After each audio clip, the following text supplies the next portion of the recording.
My question goes to Helen Polley.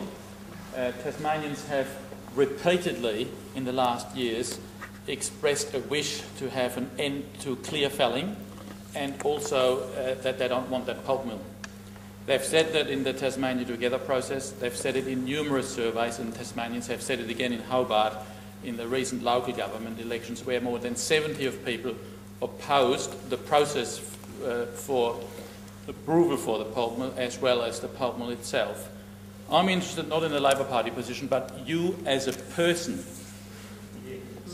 How can you reconcile that to override 70% plus people in this state, where you support a democracy at the same time? And I have to give my total respect and recognition to somebody like Quin, and I reassure you there'll be lots more of them in the next years to come, unless the Labor Party, and even more so the Liberal Party here in this state, being in opposition, are changing their philosophies.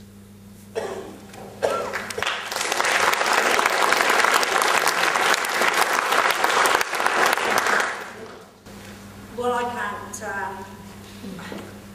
can only speak on behalf of the Labor Party, and I can also express my own personal view. Sorry, that wasn't my question.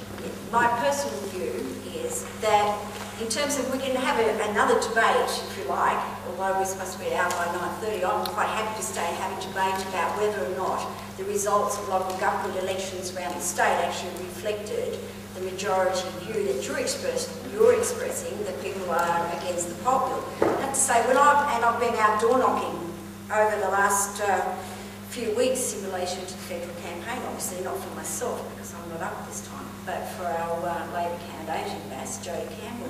And I can assure you that not one person has raised the pulp mill when I've been on the door. Not one person. Now, if that's because they already know where the Labor Party stands, maybe it is.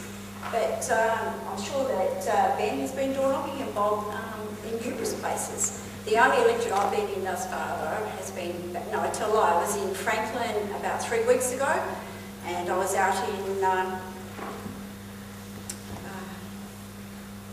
to think of the suburb, and, I'm sorry, I've forgotten the name of the suburb down here, but not one person then either raised that with me.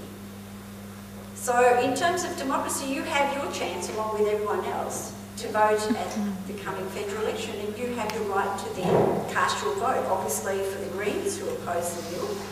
But in terms of who's going to form the next federal government, if I could be so bold as to repeat what Bob has said, that is, it is going to be either a Labor government or it's going to be a Howard Costello government. Or a Hobart Pulp.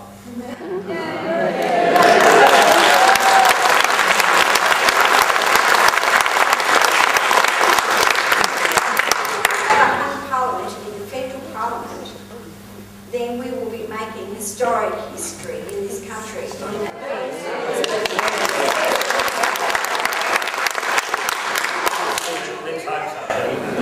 Look, I respect anyone who puts their hand up for public office, because whether you agree or disagree on this issue, the reality is Ben's come out, Bob's come out, and at least I've fronted, knowing that this audience going to be as supportive and perhaps not even as open to what I had to say. At the end of the day, I have a responsibility as elected member. Not this federal election, but the following one, you have every opportunity to vote me out. And I encourage you to go out. At the end of the day, I don't really mind which way you vote, as long as people think very carefully about all the issues. And this federal election will not only be fought on the pulp mill, there's a lot of other issues as well that are going to be very important. And maybe with a bit of hope that Bob and I actually have to work even closer in the Senate when we have to negotiate, but that really depends on you. And I just want to say, because I know we're running out of time, thank you all very much for coming tonight and at least paying me the courtesy of listening to me.